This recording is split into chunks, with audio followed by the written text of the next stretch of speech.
যারা অলরেডি ফেসবুকে যুক্ত হয়ে গেছে তারা একটু কমেন্ট করে জানিয়ে দাও তো সাউন্ড ক্লিয়ার আছে কিনা। আমি একটু ওয়েব অ্যাপটা চালু করে দিই।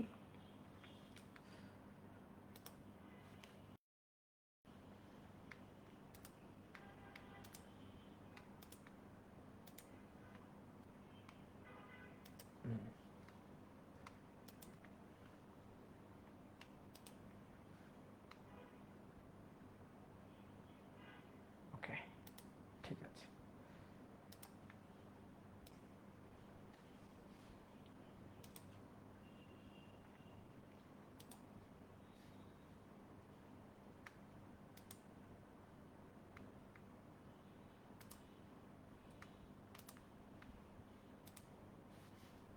অলরেডি দেখতে পাচ্ছি ওয়েব অ্যাপে অনেকে যুক্ত হয়ে গেছে।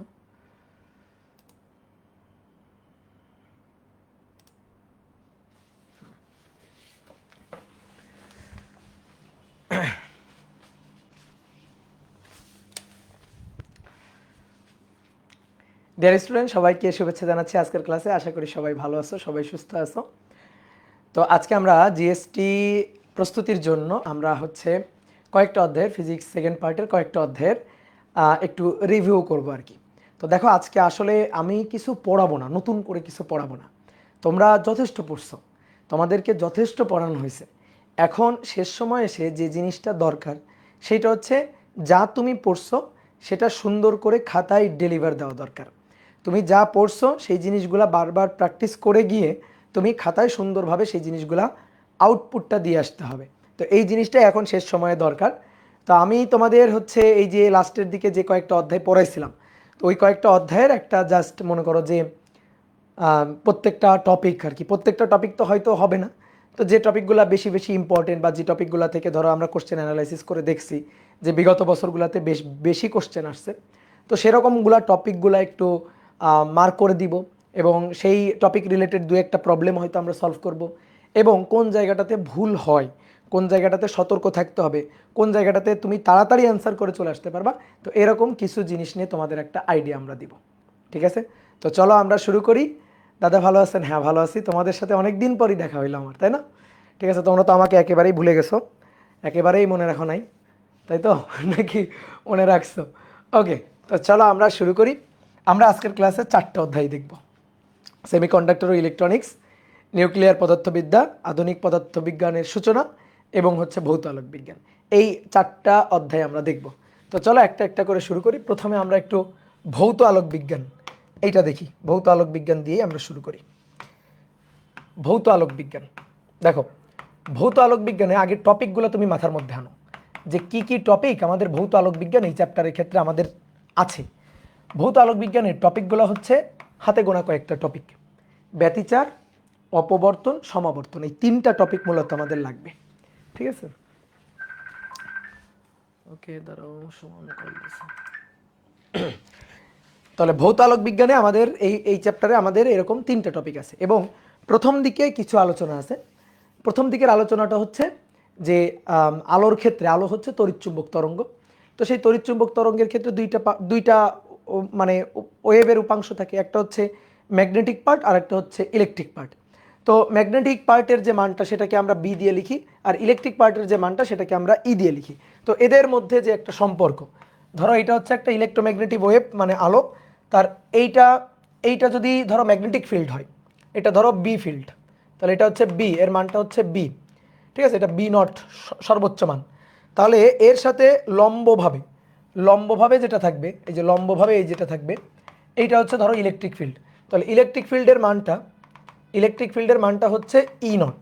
তাহলে এই বি নট এবং ই নটের মধ্যে একটা সম্পর্ক ছিল, সেই সম্পর্কটা কি, E equal to C into B. ঠিক আছে, E equal to C into B. তাহলে E not equal to C B not, এই আমাদের সূত্রটা। তো অনেক সময় হয় কি, ই এর মান দেওয়া থাকে, সি এর মান তো তুমি জানোই বি বের করতে বলে, বা বি এর মান দেওয়া থাকে, তুমি ই এর মানটা আমাদের বের করতে বলে। ঠিক আছে, তাহলে আমরা এই সূত্র দিয়ে সেটা আমরা বের করে নিতে পারি। এবার আর একটা জিনিস, সেটা আলোর বেগ সি। সি ইকুয়াল টু 1/√ওভার, যদি আমি শূন্য মাধ্যমের কথা বলি তাহলে সি নট, তাহলে তখন হবে মিউ নট এপসাইলন নট। আর অন্য কোনো মাধ্যম মানে যে কোনো মাধ্যম যদি হয় তাহলে সেই ক্ষেত্রে হবে 1/নিচে রুট ওভার মিউ এপসাইলন। এখন মিউ এপসাইলন মানে কি ছিল বলো? Mu not mu not mu not mu R, epsilon মানে এপসাইলন নট এপসাইলন আর। তাহলে এই এপসাইলন আর এটা হচ্ছে আপেক্ষিক ভেদনযোগ্যতা, তারপরে মিউ আর এটা হচ্ছে আপেক্ষিক প্রবেশ্যতা। তাহলে 1/মিউ নট এপসাইলন নট এটাকে কিন্তু আমরা সি নট বলতে পারি। তাহলে অতএব সি ইকুয়াল টু, এটাই সবচেয়ে বেশি প্রয়োজনীয় সূত্র, C not divided by root over mu R epsilon R. তাহলে এইটা একটু আমাদের মাথায় রাখবা যে শূন্য মাধ্যমের সাথে অন্য মাধ্যমের ক্ষেত্রে আলোর বেগের যে সম্পর্কটা কি হবে। তোমার কি করা থাকবে দেখো, আমরা এমসিকিউ কিন্তু করে দিচ্ছি, এই যে আমি তোমাকে বলে দিই, তোমার বলা থাকবে কোনো মাধ্যমের আপেক্ষিক প্রবেশ্যতা মানটা দেওয়া থাকবে, কোনো মাধ্যমের আপেক্ষিক ভেদনযোগ্যতা মানটা দেওয়া থাকবে, ঠিক আছে? দুইটা মান বসাবা। শূন্য মাধ্যমে আলোর বেগ তুমি জানো, তাহলে উক্ত মাধ্যমে আলোর বেগ কত হবে, বা অনেক সময় রেশিও চাইবে যে রেশিওটা কত হবে, তাহলে সুন্দর করে তুমি এখান থেকে রেশিওটা বের করে ফেলতে পারবা। তো তুমি দেখবা কোশ্চেন ব্যাংকের প্রথমে এই টাইপের অনেকগুলো কোশ্চেন আছে, ঠিক আছে? এই যে এই সূত্র রিলেটেড এবং এই সূত্র রিলেটেড, তো এগুলো কিন্তু তোমার পারতে হবে, এগুলো কিন্তু আমরা আলোচনা করছি, তাই না? এবার দেখো এগুলো হচ্ছে খুব কম গুরুত্বপূর্ণ টপিক। সবচেয়ে ব্যতিচারের ক্ষেত্রে মানে ভৌত আলোক বিজ্ঞান চ্যাপ্টারে সবচেয়ে ইম্পর্টেন্ট টপিকটা হচ্ছে ব্যতিচার, ঠিক আছে? তো ব্যতিচারের ক্ষেত্রে দুই ধরনের ব্যতিচার হয়, একটা হচ্ছে ধ্বংসাত্মক আর একটা হচ্ছে গঠনমূলক। গঠনমূলক ব্যতিচার আর একটা হচ্ছে কি ধ্বংসাত্মক ব্যতিচার। ধ্বংসাত্মক ব্যতিচার, গঠনমূলক ব্যতিচারে উজ্জ্বল ডোরা তৈরি হবে, ধ্বংসাত্মক ব্যতিচারে অন্ধকার ডোরা তৈরি হবে। উজ্জ্বল ডোরা যখন তৈরি হবে তখন পথ পার্থক্য, দশা পার্থক্য, এগুলার যে সূত্র আমরা শিখছিলাম যে পথ পার্থক্য ডেল এক্স, গঠনমূলকের জন্য 2n λ/2 জোড় গুণিতক, ধ্বংসাত্মকের জন্য বিজোড় গুণিতক, del x equal to 2n - 1 λ/2 অথবা 2n + 1ও দিতে পারো। যদি মাইনাস দাও n এর মান 1 থেকে শুরু করবা, প্লাস দিলে n এর মান 0 থেকে শুরু করবা, ঠিক আছে? মনে আছে? যদি বলি দশা পার্থক্য, দশা পার্থক্য হচ্ছে 2n পাই, অর্থাৎ পাইয়ের জোড় গুণিতক। এখানে দশা পার্থক্য কি হবে? দশা পার্থক্য হবে বিজোড় গুণিতক 2n - 1 ইন্টু হচ্ছে পাই। আমি সবচেয়ে গুরুত্বপূর্ণ সূত্রগুলো একটু অ্যানালাইসিস করে দিচ্ছি, মানে রিভিশন যাতে তোমার এই ক্লাস করলেই হয়ে যায়। তারপরে ধরো এখানে বিস্তার, লব্ধি বিস্তার, এ ম্যাক্সিমাম বিস্তার, তাহলে ম্যাক্সিমাম বিস্তার হবে ± টুয়াইসে, এ আর এ মিলে। ধ্বংসাত্মক একটা একটাকে নাকচ করে দিবে, তাহলে মিনিমাম যেটা হবে সেটা হবে 0, a - a 0। যদি বলি তীব্রতা আই ম্যাক্স, তীব্রতা হয় কয় গুণ? 4 গুণ, আর অন্ধকারের তীব্রতা নাই, মিনিমাম, তাহলে তীব্রতা এটা হচ্ছে 0। ওকে, এবার উজ্জ্বল ডোরার ক্ষেত্রে n তম ডোরার দূরত্ব n λd divided by twice A, কিন্তু n λd divided by twice A, sorry n λd divided by a, আর এই ক্ষেত্রে xn equal to 2n - 1 λd divided by, এখানে কিন্তু টুয়াইস এ, এই যে এখানে কিন্তু 2 আছে ভাই, এখানে 2 নাই না, 2 নাই, কারণ এখানে এই যে 2n, ঠিক আছে, এটা 2n 2 কেটে যায়, ঠিক আছে, এই কারণে n λd divided by a, আর এখানে হচ্ছে 2n - 1 λd divided by twice এ। তাহলে এই হচ্ছে আমাদের মোটামুটি ধ্বংসাত্মক এবং গঠনমূলক ব্যতিচারের শর্ত। যখন এই যে ডোরাগুলো তৈরি হবে, উজ্জ্বল ডোরা, অন্ধকার ডোরা, যে ডোরাগুলো তৈরি হবে, সেই ডোরাগুলার এই যে ঝালর, এই যে ঝালর বা ডোরা, দেখো খুব খুব সুন্দর করে এই জিনিসটা মাথায় রাখবা। এটা হচ্ছে একটা ডোরা, এটা হচ্ছে ডোরা ব্যবধান, ডোরা ব্যবধান, ডোরা ব্যবধান বললে বেশি দূরত্ব, তাই তো? আর শুধু যদি ডোরা বলে তাহলে একটা ডোরা ব্যবধান, তারপরে ঝালর, ঝালর, ঠিক আছে, তারপরে পরপর দুটি উজ্জ্বল ডোরার দূরত্ব এটা, পরপর দুটি অন্ধকার ডোরার দূরত্ব এটা, যদি বলে একটি উজ্জ্বল একটি অন্ধকার ডোরার দূরত্ব তাহলে আবার এটা, তাহলে এগুলো হচ্ছে জেড, আর এটা হচ্ছে ডেল জেড। ডেল জেড হচ্ছে λd by A, R Z হচ্ছে λd divided by twice A, λd divided by twice A. বুঝতে পারছো? তাহলে দেখো জেড এটা equal to λd divided by twice এ।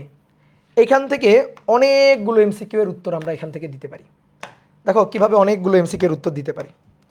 যেমন মনে করো তোমার বললো যে দুইটা ভিন্ন ভিন্ন ধরো মাধ্যম, তো দুইটা ভিন্ন ভিন্ন মাধ্যম বললে ল্যামডাটা চেঞ্জ হবে। যদি দুইটা ভিন্ন ভিন্ন মাধ্যম বলে ল্যামডা চেঞ্জ হবে, ডি এর কোনো চেঞ্জ করা হয়নি, এ এর কোনো চেঞ্জ করা হয়নি। ধরো বায়ু মাধ্যমে ছিল তাহলে μ1 1, পানি মাধ্যমে নিমজ্জিত করা হয়েছে, তাহলে 4/3। মাধ্যমে চেঞ্জ করলে ল্যামডার চেঞ্জ হবে। যদি মাধ্যমের আমরা চেঞ্জ করি তাহলে λ1 λ2 হবে। তখন ডোরার প্রস্থের অনুপাত কি হবে? Z1/Z2 এটা ইকুয়াল টু হবে, দেখো জেডের সাথে ল্যামডা সমানুপাতিক, তাহলে Z1/Z2 দ্রুত কনসেপ্ট ধরে ফেলতে হবে, λ1/λ2 আর মিউ এর উল্টা, তাহলে μ2/μ1। একটা এমসিকিউ কিন্তু এখান থেকে অ্যান্সার করেই দিলাম, সবচেয়ে ইম্পর্টেন্ট এমসিকিউ। μ2 হচ্ছে 4/3, তাহলে 4/3/1, তাহলে কত থাকলো? 4/3 থাকলো। তাহলে চিন্তা করো, ধরো কোনো একটা ইয়ংয়ের দ্বিচির পরীক্ষা শূন্য মাধ্যমে করা হয়েছে, সেটাকে পানিতে বা কোনো একটা তরলে নিমজ্জিত করা হয়েছে। ডোরার প্রস্থ কী হারে পরিবর্তিত হবে? ঘন মাধ্যমে যদি নিমজ্জিত করা হয় ডোরার প্রস্থ কমবে। প্রথম কথা হচ্ছে এটা, ডোরার প্রস্থ কমবে। কী অনুপাতে কমবে? কী অনুপাতে হ্রাস পাবে? কী অনুপাতে হ্রাস পাবে? এই যে 4/3 এই অনুপাতে হ্রাস পাবে। তো দেখো এটা আমরা চট করে বের করে ফেললাম। আমাদের ডি ফিক্স থাকবে, এ ফিক্স থাকবে, জেডের সাথে ল্যামডার সম্পর্ক, তাহলে Z1/λ1 মানে Z1/Z2 λ1/λ2, মিউ এর উল্টা, তাহলে μ2/μ1। বুঝতে পারছো? এটা লিখে ফেললাম। এবার μ2/μ1 এর মান বসিয়ে দিলাম, শেষ। যদি অনেক সময় বলে, ধরো একই আলো আছে, তার মানে একই তরঙ্গ দৈর্ঘ্য, ঠিক আছে, একই আলো একই মাধ্যমে তরঙ্গ দৈর্ঘ্য একই, বললো সব কিছু আমি সেম রাখলাম, ধরো পর্দার পরিবর্তন করলাম, পর্দার ডোরার দূরত্ব করলাম, ডোরার দূরত্ব ডি, সেটা দ্বিগুণ করলাম, ধরো এরকম বলে দিল D1:D2, এটা 1:2, এরকমভাবে পরিবর্তন করা হইল। তাহলে যদি এটা পরিবর্তন করা হয়, তাহলে ঝালরের বা ডোরার প্রস্থের কীরূপ পরিবর্তন হবে? ভাই Z1/Z2, তাহলে এর সাথে ডি এর সম্পর্ক D1/D2, তাহলে কত হবে? 1/2 হবে। অনেক সময় বলতে পারে যে ধরো ডি অর্ধেক করা হলো, ডি অর্ধেক করা হলো, এ দ্বিগুণ করা হলো, এরকম যদি বলে, আচ্ছা তাহলে ল্যামডাটা ফিক্স থাকবে, ডি অর্ধেক করা হবে, ডি অর্ধেক করাতে হবে, এ দ্বিগুণ করা হবে, তাহলে জেড ইকুয়াল টু, চট করে এটা লিখে ফেলবা, λD/2 আইছে, ডি অর্ধেক করা হলো, এ দ্বিগুণ করা হলো, তাহলে 2 গুণ, তাহলে কি দাঁড়াইতেছে? λD/, নিচে 2 চলে আসলো, 2 দুগুণে 4, 4 দুগুণে 8, 8a, ঠিক আছে, বা 4 2a। তাহলে আগে ছিল λD/2a, তার 4/1 হয়ে যাবে। তাহলে আগে যেটা ছিল Z1 যেটা ছিল তার 4/1 হয়ে যাবে। তাহলে এখান থেকে তুমি ধরো অনুপাতও বের করে ফেলতে পারবা যে পরবর্তীতে জেড কত হবে, ঠিক আছে। এইভাবে হিসাব নিকাশ করতে হবে। তো এইটা কিন্তু আমাদের ভেরি ভেরি ইম্পর্টেন্ট সূত্র, এই সূত্রটা ভেরি ভেরি ইম্পর্টেন্ট, এটা মাথায় রাখতে হবে, সূত্রগুলো মাথায় রাখতে হবে, তাহলে হবে। এটা কি? ডোরার প্রস্থ। আর যদি বলি ঝালরের প্রস্থ, তাহলে 2টা হবে না। যদি বলি ডোরা ব্যবধান, 2 হবে না, ঠিক আছে। ডোরা ব্যবধান বললে, ঝালর বললে 2 হবে না। আর যদি ডোরার প্রস্থ বলে, পট্টির প্রস্থ বলে, তাহলে 2 দিয়ে ভাগ হবে। ওকে, তাহলে এটা একটু মাথায় রাখবা। ওকে, এবার দেখো অপবর্তনের ক্ষেত্রে, অপবর্তন, আচ্ছা ব্যতিচারের ক্ষেত্রে আর একটা কথা, সেটা মিস গেছে, যে ব্যতিচার, এই ব্যতিচারের ক্ষেত্রে গঠনমূলক এবং ধ্বংসাত্মক 2 ধরনের ব্যতিচার, গঠনমূলক আর ধ্বংসাত্মক 2 ধরনের ব্যতিচার হয়। তো গঠনমূলক ব্যতিচারে ΔX ইকুয়াল টু 2n λ/2, ভালো করে শোনো, ΔX এটা ইকুয়াল টু 2n λ/2 মানে n λ ভাই, 2n λ/2 মানে n λ। আর ΔX মানে a sin থিটা। এ কি? a sin থিটা কি? এই যে চির দ্বয়ের মধ্যকার দূরত্ব হচ্ছে a, ঠিক আছে, চির দ্বয়ের মধ্যকার দূরত্ব a। আর ধরো কোন একটা ডোরা, এই যে কোন একটা ডোরা, এর যে এই যে কোণটা, এই কোণটাকে বলা হচ্ছে থিটা, তাহলে a sin থিটা, এটা a আর এই কোণটা theta, a sin theta equal to n λ।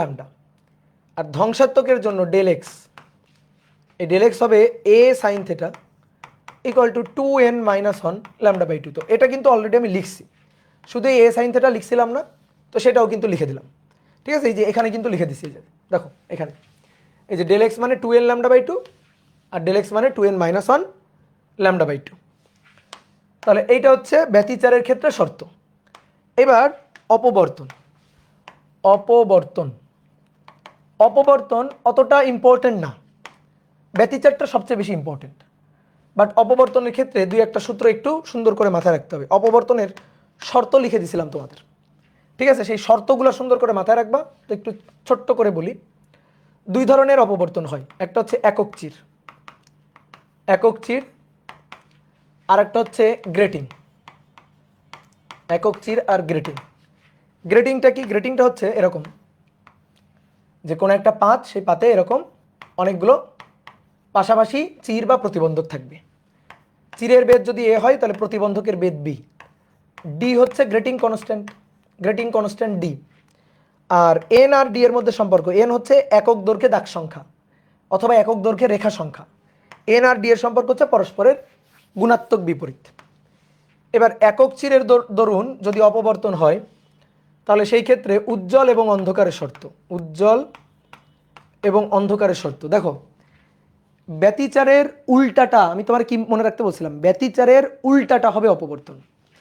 তো ব্যতিচারের ক্ষেত্রে শর্ত হচ্ছে এটা, এর উল্টা হবে অপবর্তন। দেখো গঠনমূলকের জন্য, মানে গঠনমূলক মানে উজ্জ্বল, উজ্জ্বলের জন্য গঠনমূলক মানে উজ্জ্বল, ধ্বংসাত্মক মানে অন্ধকার। গঠনমূলকের জন্য ছিল এ সাইন থেটা এন ল্যামডা। তাহলে এই ক্ষেত্রে এইবার একক চিরের ক্ষেত্রে অন্ধকারের জন্য হবে এ সাইন থেটা, এ সাইন থেটা, এটা ইকুয়াল টু হবে এন ল্যামডা, মানে উল্টাটা হবে। এখানে যেটা উজ্জ্বলের জন্য ছিল, এই যে এখানে যেটা উজ্জ্বলের জন্য ছিল সেটা অন্ধকারের জন্য যাবে, জাস্ট উল্টাটা হবে। আর উজ্জ্বলের জন্য যেটা হবে সেটা হবে এ সাইন থেটা, এটা equal to 2n plus on, minus না কিন্তু, 2n plus on lambda by 2। এই ক্ষেত্রে কিন্তু প্লাস, এই ক্ষেত্রে প্লাস, আর এই ক্ষেত্রে অন্ধকারের ক্ষেত্রে হচ্ছে 2n ল্যামডা বাই 2, মানে এন এন এন গুণিতক। আর গ্রেটিং মানে হচ্ছে ভাই ব্যতিচার, গ্রেটিং মানে ব্যতিচার, উজ্জ্বলের জন্য অন্ধকারের জন্য। তাহলে উজ্জ্বলের জন্য এ সাইন থেটার জায়গায় হবে D sine theta, D sine theta, D sine theta 2n lambda by 2, that means N lambda, N lambda. আর এটা হবে D sine theta equal to 2n minus one দিয়েও লিখতে পারো, প্লাস অন দিয়েও লিখতে পারো। যদি মাইনাস অন দিয়ে লিখো এন এর মান কত থেকে শুরু হবে? 1 থেকে, আর যদি প্লাস দিয়ে লিখো এন এর মান 0 থেকে শুরু হবে। এই তো পার্থক্য। যে ভাই দুটোই লাগবে, হ্যাঁ লাগবে, কারণ অনেক সময় সূত্র কোনটি দেওয়া থাকে, অনেক সময় সঠিক সূত্র কোনটি এটা বের করতে দেওয়া থাকে। তো যদি বলে সূত্র কোনটি, সঠিক সূত্র কোনটি এটা বলো, তাহলে তখন ধরো এইটাও আছে এইটাও আছে, তাহলে বুঝতে হবে যে এইটাও আছে এইটাও আছে, তাহলে এন সঠিকভাবে কোনটায় আছে। তাহলে এর জন্য এন শুরু হবে 1 থেকে, এর জন্য এন শুরু হবে 0 থেকে, এটা মাথায় রাখবা। তো এগুলা মাথায় রাখলে তুমি মনে করো যে ম্যাথ পারবা। তো তোমাদের এখান থেকে দেখো এগুলা করতে গেলে যেহেতু মোটামুটি ক্যালকুলেটর দরকার হয়, তো এই কারণে কঠিন কোনো ম্যাথ প্রবলেম আসে না। অপবর্তনের ক্ষেত্রে একটা খুব ইম্পর্টেন্ট সূত্র আছে, সেটা হচ্ছে ঝালরের বেদ। ঠিক আছে, ঝালরের বেদ, বেদ এটা হচ্ছে ল্যামডা ডিভাইডেড বাই এ। ঠিক আছে, ল্যামডা ডিভাইডেড বাই এ। তো এই একটা সূত্র, এটা মাথায় রাখবা। দেখবা মূল স্লাইডে এটা লেখা আছে, তো মূল স্লাইডে যেখানে লেখা আছে ওইখান থেকে মাথায় রাখবা মূল স্লাইড। এখন আসো দেখো, ধরো বলা হচ্ছে যে একটি অপবর্তন গ্রেটিংয়ে, একটি অপবর্তন গ্রেটিংয়ে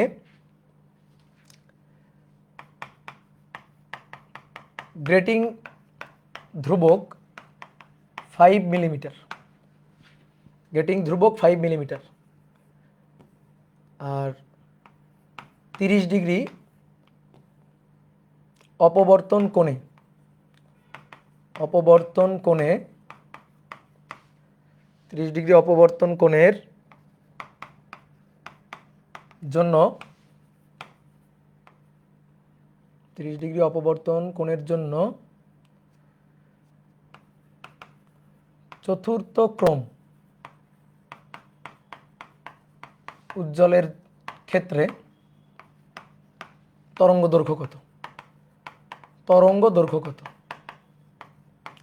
তো এই টাইপের ধরো কোশ্চেন আসছে, তাহলে তোমার আগে বুঝতে হবে যেটা কি গ্রেটিং। তাহলে গ্রেটিং এর ক্ষেত্রে সূত্র যাইতে হবে উজ্জ্বলের ক্ষেত্রে।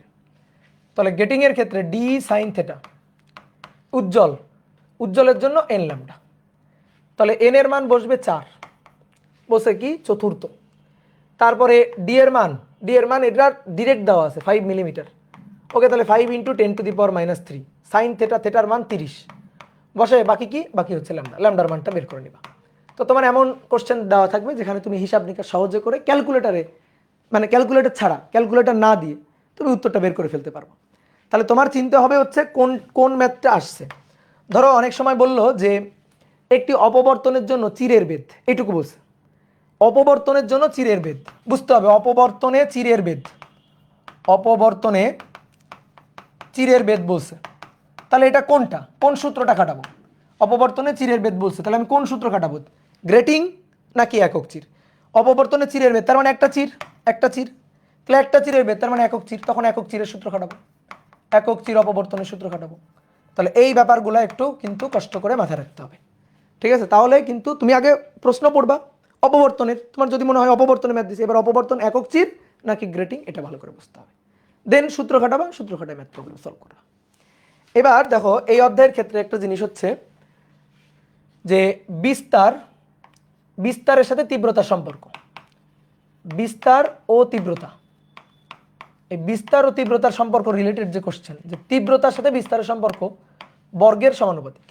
তো একটা কোশ্চেন হচ্ছে এরকম যে 4i ও 9i তীব্রতার দুটি তরঙ্গের উপরিপাতনে, তীব্রতার দুটি তরঙ্গের উপরিপাতনে,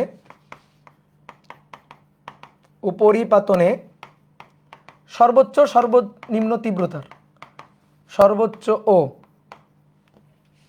সর্বনিম্ন তীব্রতার অনুপাত কত? অনুপাত কত? তো দেখো এই কোশ্চেনটা অনেক অনেক পরিচিত একটা কোশ্চেন, তো তারপরে অনেকে ভুল করে। সর্বোচ্চ আর সর্বনিম্ন তীব্রতার অনুপাত, তাহলে একবার যোগ করে দেয় সর্বোচ্চ, বিয়োগ করে দেয় সর্বনিম্ন, হবে না। তীব্রতার সাথে বিস্তারের সম্পর্ক এটা। তাহলে দুটো তীব্রতা, একটা হচ্ছে 4i, একটা হচ্ছে 9i, কি দেওয়া আছে? তীব্রতা। তীব্রতা থেকে শর্টকাট রুলসটা করাচ্ছি, তীব্রতা থেকে যাইতে হবে বিস্তারে। তাহলে তীব্রতা দেওয়া আছে বিস্তার, তাহলে তীব্রতাকে বর্গমূল করে দিলে বিস্তার পাওয়া যাবে, আর বিস্তারকে বর্গ করলে তীব্রতা পাওয়া যাবে। তীব্রতাকে বর্গমূল বিস্তার, বিস্তারকে বর্গ তীব্রতা। তাহলে 4i হলে বিস্তার হবে, বিস্তারটা হবে 2 একক, এখানে বিস্তার হবে 3 একক। এবার বিস্তার সরাসরি যোগ হয়ে 2 আর 3 মিলে বিস্তার 5, লব্ধি বিস্তার, লব্ধি বিস্তার, সর্বোচ্চ বিস্তার 5, আর সর্বনিম্ন হচ্ছে বিয়োগ হয়ে 3 বিয়োগ 2 1। এবার এটা হচ্ছে লব্ধির সর্বোচ্চ বিস্তার, সর্বনিম্ন বিস্তার, তাহলে আবার তীব্রতা। তাহলে তীব্রতা এবার লব্ধি তীব্রতা i, তাহলে i ম্যাক্সিমাম 5 এর বর্গ 25, এখান থেকে i মিনিমাম, তাহলে 1 এর বর্গ 1, তাহলে অ্যান্সার হচ্ছে 25:1, 25:1। কি বুঝছো শর্টকাট? তাহলে আরেকবার বলি, তীব্রতা দেওয়া থাকলে প্রথমে বর্গমূল করে বিস্তার পাবা, এবার বিস্তার যোগ হয়ে সর্বোচ্চ বিয়োগ হয়ে সর্বনিম্ন, দেন এই বিস্তারকে আবার বর্গ করলে লব্ধি তীব্রতা পাবা। তীব্রতা কিন্তু এই দুইটা যোগ করে সর্বোচ্চ তীব্রতা বিয়োগ করে সর্বনিম্ন তীব্রতা, এটা কিন্তু বলা যাবে না, এভাবে কিন্তু হবে না। কি বোঝা গেছে? এবার একটা সূত্র আছে i ইকুয়াল টু, সমাবর্তনের ক্ষেত্রে সূত্র, সমাবর্তন, সমাবর্তনের ক্ষেত্রে সূত্র i, i হচ্ছে তীব্রতা, সেটা i নট cos স্কয়ার থিটা, সেটা i nought divided by 2 cos square থিটা। এই i নট বাই 2 বলো তো, এই i নট বাই 2 এটা কোন তীব্রতা? তল সমাবর্তিত না অসমাবর্তিত? সূত্রগুলো কিন্তু সুন্দর করে মনে রাখতে হবে, তল সমাবর্তিত নাকি অসমাবর্তিত। দেখো এইখানে তীব্রতা হচ্ছে i নট, প্রথমে প্রথমে যে দুটোই ছিল, এই যে এটাও থাকবে এটাও থাকবে। এবার তারপরে একটা টুরমালাইন ক্রিস্টাল, সমাবর্তনে একটা টুরমালাইন ক্রিস্টাল, এই ক্রিস্টালের মধ্য দিয়ে i নটের একটা পাস করতে পারবে, হয় উপরেরটা পাস করবে নয়তো এই বরাবরটা পাস করবে, পাস করে সামনে যাবে, তাহলে তীব্রতা হয়ে যাবে অর্ধেক i নট বাই 2। এবার পরেরটা যদি থেটা কোণে বাঁকায় রাখো, এই যে এটার অক্ষের সাথে এটার অক্ষের কোণ থেটা কোণ, থেটা কোণে বাঁকায় রাখছো, তাহলে থেটা কোণে বাঁকায় রাখলে এই যে এটাও তীব্রতা i নট বাই 2, তাহলে এর এই পাশে যে তীব্রতাটা পৌঁছাবে সেটা হবে এর তীব্রতার অর্থাৎ i নট বাই 2 এর cos স্কয়ার থেটা অংশ, এই যে cos স্কয়ার থেটা অংশ, এটা হবে তীব্রতা। তাহলে এটা i নট হচ্ছে তল, তল অসমাবর্তিত তীব্রতা, অসমাবর্তিত, ওকে। i নট বাই 2 তল সমাবর্তিত তীব্রতা, ঠিক আছে। i নট বাই 2 হচ্ছে তল সমাবর্তিত। তো অনেক সময় বলবে অ্যানালাইজার কর্তৃক নির্গত আলোর তীব্রতা তল অসমাবর্তিত আলোর কত গুণ, সমাবর্তিত আলোর কত গুণ। ভালো করে শোনো, যদি বলে সমাবর্তিত আলোর কত গুণ, তাহলে তাহলে কজ স্কোয়ার থিটা অ্যান্সার, কারণ I0/2 এর কত গুণ। আর যদি বলে তল অসমবর্তিত আলোর কত গুণ, যদি বলে তল অসমবর্তিত আলোর কত গুণ, তাহলে I0 এর কত গুণ, অর্থাৎ কজ স্কোয়ার বাই 2 গুণ, কজ স্কোয়ার বাই 2 গুণ I0 এর কত গুণ। I0 হচ্ছে তল অসমাবর্তিত, আর I0/2 হচ্ছে তল সমাবর্তিত। বোঝা গেছে কথাটা? তাহলে কত গুণ, কার কত গুণ, তল সমাবর্তিতর কত গুণ, দ্যাট মিন্স মানে I0/2 এর কত গুণ, আর তল অসমবর্তিতর কত গুণ, দ্যাট মিন্স I0 এর কত গুণ। তাহলে এটা কিন্তু মাথায় রাখবে, এটা কিন্তু একটা সূত্র। আর একটা জিনিস এই অধ্যায়ে আছে, সেটা হচ্ছে যদি সমাবর্তন কোণ দেওয়া থাকে তাহলে প্রতিসারাঙ্ক বের করতে পারি, আর প্রতিসারাঙ্ক দেওয়া থাকলে সমাবর্তন কোণ বের করতে পারি। ট্যান আইপি অথবা ট্যান থেটা এটা equal two mu, tan theta equal two mu. তাহলে কোনো মাধ্যমের যদি প্রতিসারাঙ্ক দেওয়া থাকে সমাবর্তন কোণ পেয়ে যাব ট্যান থেটা দিয়ে, ঠিক আছে। অথবা যদি সমাবর্তন কোণ দেওয়া থাকে তাহলে তার প্রতিসারাঙ্ক পেয়ে যাব। ধরো বললো যে কোনো মাধ্যমের, সাপোজ কোনো একটা মাধ্যম তার সমাবর্তন কোণ 30 ডিগ্রি, তাহলে প্রতিসারাঙ্ক কত, তাহলে প্রতিসারাঙ্ক mu equal to tan 30, tan 30 মানে 1/√3 শেষ। এইভাবে আমরা হিসাব করে ফেললাম। এগুলো এমসিকিউ টাইপ কোশ্চেন, তো এগুলো একটু অ্যানালাইসিস করবা, সূত্রগুলো পড়বা, তাহলে কিন্তু এই অধ্যায়ের উপরে একটা ভালো প্রিপারেশন হবে। এই অধ্যায়ে ঘুরানো পেছানোর কোনো প্রশ্ন নাই, তোমার যে একটু ঘুরাই পেঁচাই দিবে, তোমার আটকায় দিবে সেই সুযোগ নাই, কারণ সূত্র তো এগুলাই, ঘুরে ফিরে সূত্র তো এগুলাই। তো এগুলাই একটু পড়ে যদি মাথায় রাখতে পারো তাহলে তোমার এখান থেকে আটকানোর কিছু নাই, ঠিক আছে। তাহলে এবার আসো নেক্সট অধ্যায়টা একটু আলোচনা করি। নেক্সট হচ্ছে নিউক্লিয়ার পদার্থবিদ্যা, নিউক্লিয়ার পদার্থবিদ্যা। এই অধ্যায়ে আগে ভালো করে কোন অধ্যায় রিভিশন দেওয়ার আগে চিন্তা করবা যে এই অধ্যায়ে কয়টা সূত্র আছে, কি কি সূত্র আছে, দেখি আমি পারি কিনা লিখতে। নিউক্লিয়ার পদার্থবিদ্যার মেইন টপিক দুটো, তেজস্ক্রিয় ক্ষয় সূত্র আর একটা হচ্ছে পরমাণুর মডেল। তেজস্ক্রিয় ক্ষয় সূত্র ভেরি ভেরি ইম্পর্টেন্ট। তেজস্ক্রিয় ক্ষয় সূত্র, তেজস্ক্রিয় ক্ষয় সূত্র এইটা সবচেয়ে বেশি ইম্পর্টেন্ট, তেজস্ক্রিয় ক্ষয় সূত্র। তো তেজস্ক্রিয় ক্ষয় সূত্রটা কি, এ ইকুয়াল টু বা N equal to N not E to the power minus lambda T, অথবা A equal to A not E to the power minus lambda T. Lambda অবক্ষয় ধ্রুবক, ল্যামডার সাথে এই যে ln two by T half, T half অর্ধায়ু, আর একটা হচ্ছে গড় আয়ু, গড় আয়ু হচ্ছে টাউ, টাউ মানে 1/ল্যামডা, ল্যামডার বিপরীত রাশি, ল্যামডার বিপরীত রাশি হচ্ছে এইটা। তাহলে একবার এই তিনটা মিলে কিন্তু আর একটা সূত্র লেখা যায়, সেটা হচ্ছে দেখো এই যে টাউ ইকুয়াল টু 1/ল্যামডা আর lambda equal to ln two by T half, তাহলে T half by ln two, এই যে তিনটা মিলে একটা সূত্র। এবার এই সূত্র রিলেটেড ম্যাথগুলো করতে গেলে ভাই এমসিকিউ করতে গেলে, অ্যান্সার করতে গেলে ক্যালকুলেটর লাগবে না, লাগবে না, শর্টকাট। এবং এই শর্টকাটটা মাথায় রাখবা। দেখি একটা ম্যাথ আগে করো তো, বলো দেখি যে কোনো তেজস্ক্রিয় মৌলের অর্ধায়ু, কোনো তেজস্ক্রিয় মৌলের অর্ধায়ু হচ্ছে 30 দিন, কোনো তেজস্ক্রিয় মৌলের অর্ধায়ু 30 দিন, কত দিনে এর 3/4 অংশ ক্ষয়প্রাপ্ত হবে, ক্ষয় হবে, এটা করতে হবে। তাহলে শর্টকাট ট্রিক্স কি শিখাই দিয়েছিলাম, এটা ক্যালকুলেটর দিয়ে করা যায়, কিন্তু আমাদের ক্যালকুলেটর লাগবে না, ক্যালকুলেটর ছাড়াই করে ফেলবো। কিভাবে, শর্টকাট ট্রিক্সটা কি শিখাইছিলাম, যতটুকু অক্ষত সেটা হচ্ছে 1/2 two the power n, this is অক্ষত, 1/2 টু দি পাওয়ার n, অক্ষত হচ্ছে 3/4 অংশ ক্ষয়, তাহলে অক্ষত থাকবে হচ্ছে 1/4 অংশ, 4 ভাগের 3 ভাগ ক্ষয় হয়ে গেছে, তাহলে অক্ষত কতটুকু থাকবে, অক্ষত থাকবে 4 ভাগের 1 ভাগ। তাহলে এবার 4কে 2 টু দি পাওয়ার বানাও, 2 টু দি পাওয়ার 2, তাহলে n পেয়ে গেছি 2, n পেয়ে দেবা। এবার তারপর n ইকুয়াল টু হচ্ছে টি বাই টি হাফ, ঠিক আছে। দুটো শর্টকাট সূত্র মাথায় রাখবা, কি কি, একটা হচ্ছে 1/2 টু দি পাওয়ার n মানে অক্ষত অংশ, আর n মানে টি বাই টি হাফ, শেষ। তোমার কোনো ম্যাথে কেউ আটকাইতে পারবে না, এইটুকু জাস্ট মাথায় রাখবা। তাহলে n এর মান পাইলাম 2, বসাও n 2, এখানে 2 বসাও, অর্ধায়ু বলছে 30, তাহলে কত দিন, টি হচ্ছে 60 দিন, ঠিক আছে, 60 দিন, এই হয়ে গেল, ঠিক আছে, বুঝতে পেরেছো। তেজস্ক্রিয় ক্ষয়সূত্রের ম্যাথ। তারপর পরমাণু মডেল, পরমাণু মডেলের ক্ষেত্রে পরমাণু মডেলের ক্ষেত্রে নিউক্লিয়াসকে কেন্দ্র করে ইলেকট্রনগুলো ঘুরতেছে। তো আমরা কক্ষপথের ব্যাসার্ধ চাই, এই যে কক্ষপথ, এই কক্ষপথের ব্যাসার্ধ আর এন। তাহলে এই কক্ষপথের ব্যাসার্ধের সূত্র আর এন, তারপরে বেগের সূত্র ভি এন এবং শক্তির সূত্র ই এন। জাস্ট মূল সূত্রগুলা, ওই যে সংখ্যা দিয়ে যে সূত্রগুলো আছে, এই সূত্রগুলো জাস্ট খালি মাথায় রাখবা। তোমার ওই বড় বড় সূত্র মাথায় রাখার কোনো দরকার নেই, ঠিক আছে? বড় বড় সূত্র ওগুলো তোমার লাগবে না।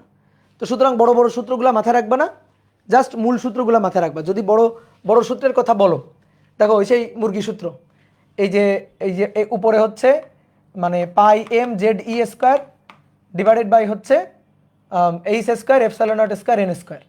তো এই যে সূত্রগুলো, এই সূত্রগুলো আমাদের মাথায় রাখার দরকার নেই। এই সূত্রগুলো আমরা বড় সূত্রগুলো মাথায় রাখবো না, ছোট ছোট সূত্রগুলো মাথায় রাখবা। তাহলে এইখান থেকে তুমি অনুপাতের যে সম্পর্কটা, সেই সম্পর্কটা বের করে ফেলতে পারবা। যেমন ভিই মানে ভি এন, তার সূত্র কি Z E square divided by 2h epsilon nought N, ঠিক আছে? 2h, দুইটা মুরগি, 2h এপসাইলন নট এন। তোমার এত কিছু দরকার নেই, তোমার হচ্ছে ওই যে প্রথম কক্ষপথের বেগটা মাথায় রাখবা। দেখবা এই বেগটা কত, আমি ভুলে গেছি, এটা আমার খেয়াল নাই। আর উপরে জেড ডিভাইডেড বাই নিচে হচ্ছে জেড, আর নিচে হচ্ছে কত, নিচে হচ্ছে 2h এপসাইলন নট এন, তার নিচে হচ্ছে এন, এই যে এটা মাথায় রাখবা। তাহলে জেডের সাথে আর এনের সাথে সম্পর্ক এটা। তারপরে শক্তির সূত্র হচ্ছে পাই এম, শক্তির সূত্র হচ্ছে M E to the power 4 divided by 8h square epsilon not square N square. তাহলে নিচে হচ্ছে এন স্কোয়ার, আর উপরে হচ্ছে M E to the power 4 Z square M E to the power 4, আর উপরে হচ্ছে Z square M E to the power 4। হ্যাঁ, তাহলে এই যে সম্পর্কগুলো জেডের সাথে এনের সাথে যে সম্পর্কগুলো, এই সম্পর্কগুলো মাথায় রাখবা, তাহলে এখান থেকে ম্যাথ পারা যাবে। তাহলে এই সূত্রগুলো একটু পড়বা, এই সূত্রগুলো মাথায় রাখবা, সূত্রগুলো ইম্পর্টেন্ট। তারপরে তুমি দেখবা যে ক্লাস দেওয়া আছে আমাদের, মূল ক্লাস যেটা, সেই মূল ক্লাসের স্লাইডে দেখবা এই অনুপাত দিয়ে কয়েকটা কোশ্চেন আছে। তাহলে সেই অনুপাত দিয়ে যে কোশ্চেন বা গ্রাফের কয়েকটা প্রবলেম আছে, সেই গ্রাফের প্রবলেমগুলো ওইগুলো একটু মাথায় রাখবা। তাহলে এখান থেকে যে কোনো কোশ্চেন তুমি অ্যান্সার করতে পারবা। অনেকেই করে বড় বড় সূত্রগুলো মাথায় রাখে, কিন্তু পরীক্ষার হলে গিয়ে ধরো যে ওই অনুপাত দিয়ে হিসাব নিকাশ করতে গিয়ে উল্টাপাল্টা হয়ে যায়। তা আমাদের লাগবে কি, আমাদের চলক হচ্ছে দুটো, আর সবাই তো ধ্রুবক, একটা হচ্ছে জেড আর একটা হচ্ছে এন, এই দুইটাই হচ্ছে চলক। তাহলে জেড এবং এন দিয়ে সূত্রগুলো মাথায় রাখবা, তাহলে তুমি মনে করো যে অনুপাত থেকে হিসাব নিকাশ করে ফেলতে পারবা, ঠিক আছে? তাহলে এইটা একটা জিনিস মাথায় রাখবা। আর একটা হচ্ছে নিউক্লিয়াসের ব্যাসার্ধ।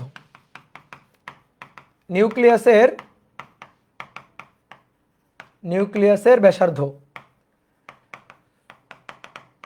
দেখো কোন একটা নিউক্লিয়াস, আগে তো আমরা কক্ষপথের ব্যাসার্ধ দেখছি, এবার কক্ষপথের ব্যাসার্ধ নেই, এবার হচ্ছে নিউক্লিয়াস।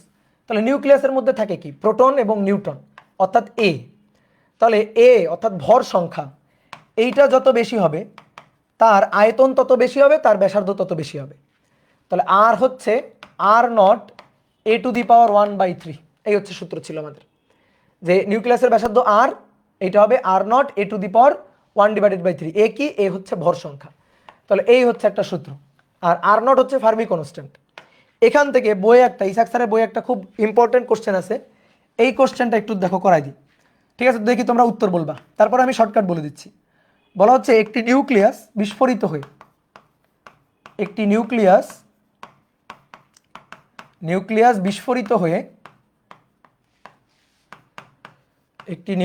বিস্ফোরিত হয়ে দুটি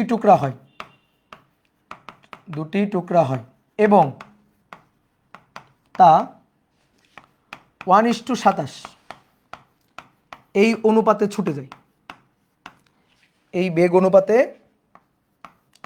ছুটে যায়, তা বেগ 1:27 অনুপাতে ছুটে যায়। তাহলে এদের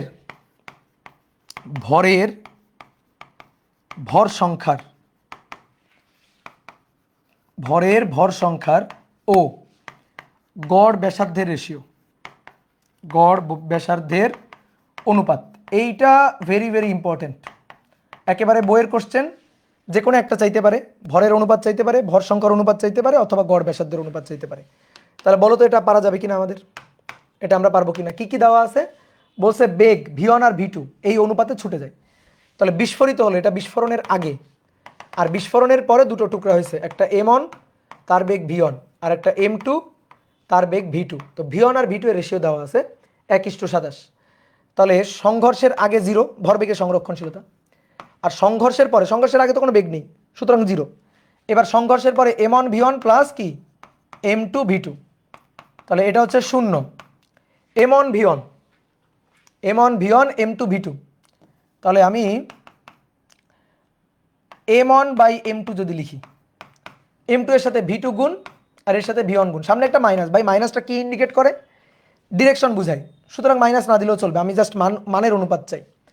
তাহলে অতএব m1 বাই m2 হবে উল্টা, তাহলে এটা আমাদের v1 এটা v2 উল্টা, অর্থাৎ 27/1।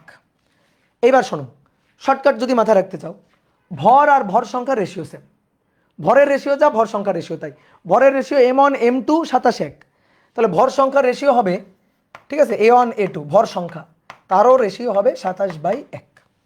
আর ভর সংখ্যা যদি পেয়ে গেছো, ঠিক আছে, ভর সংখ্যা যদি পেয়ে গেছো তাহলে আর এর অনুপাতও পাবা, গড় ব্যাসার্ধ, তাহলে r1/r2 হবে r0 কাটা a1/a2 তার টু দি পাওয়ার 1/3, তাহলে 27/1 তার টু দি পাওয়ার 1/3, তাহলে 3/1, 3/1, ঠিক আছে, ঘনমূল করে দিচ্ছ তাহলে হয়ে যাবে। তো এটা মাথায় রেখো, এটা কিন্তু আসতে পারে, এটা কিন্তু আসতে পারে এটা। আর যখন বলবে এই যে বিটা ক্ষয় আলফা ক্ষয়, এর যে কোশ্চেনগুলা, এই কোশ্চেনগুলা ক্ষয় মানে কি মাইনাস, আঘাত করা মানে প্লাস। ধরো বলল যে কোন একটা মৌল, ধরো x, এটা 12 আর মনে করো 24, একে একটা আলফা কণা দিয়ে আঘাত করা হইলো, তাহলে একে যদি আলফা কণা দিয়ে আঘাত করা হয়, আলফা কণা মানে হিলিয়াম নিউক্লিয়াস 4 2, ঠিক আছে, তো এটা দিয়ে যদি আঘাত করা হয়, আঘাত করা মানে যোগ, আঘাত করা মানে যোগ, তাহলে নতুন যে মৌলটা হবে ধরো এক্স প্রাইম, তাহলে কি হবে 24 25 26 27 28, তাহলে উপরে 28 আর 12 থেকে 12-র সাথে 2 যোগ 13 14, তাহলে নিচে 14।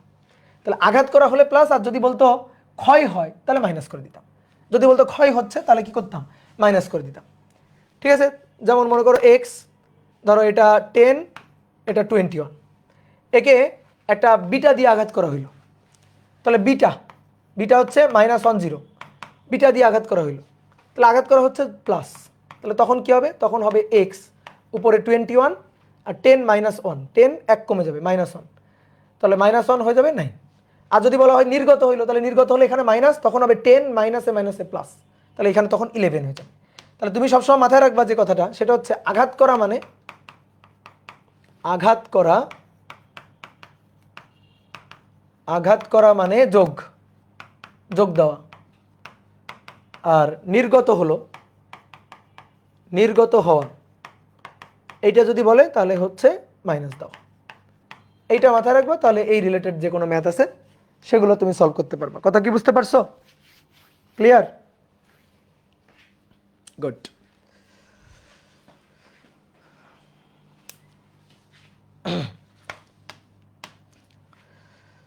তাহলে এবার আসো,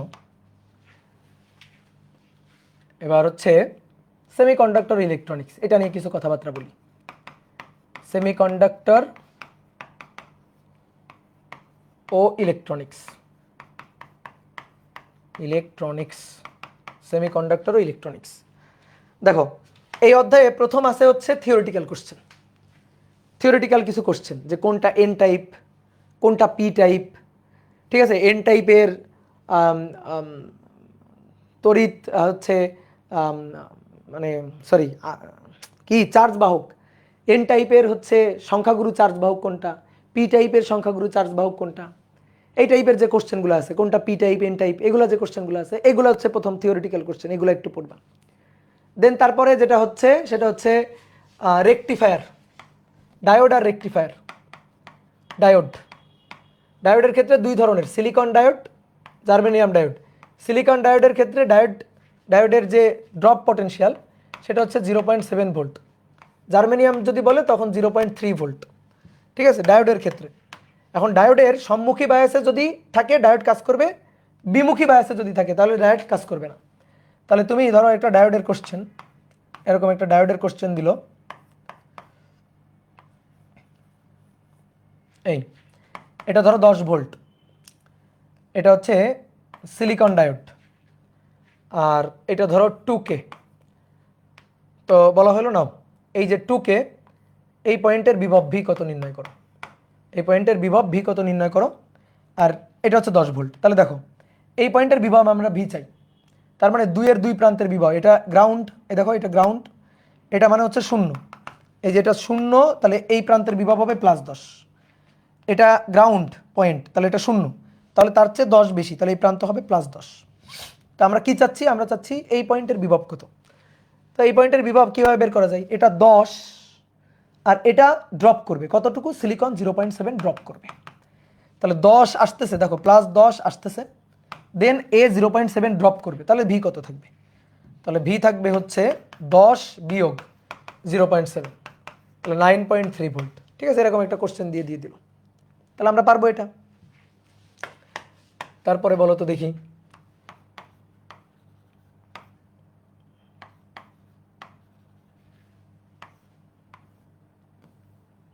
ধরো এটা 20 ভোল্ট এভাবে দিল, আর এটা গ্রাউন্ড, এটা 2K, এটা 4K, এটা সিলিকন, এটা জার্মেনিয়াম। বলো এর মধ্য দিয়ে কারেন্ট কত, কারেন্ট আই কত, আয়ের মানটা নির্ণয় করতে বললো, তাহলে বলো তো পারবো।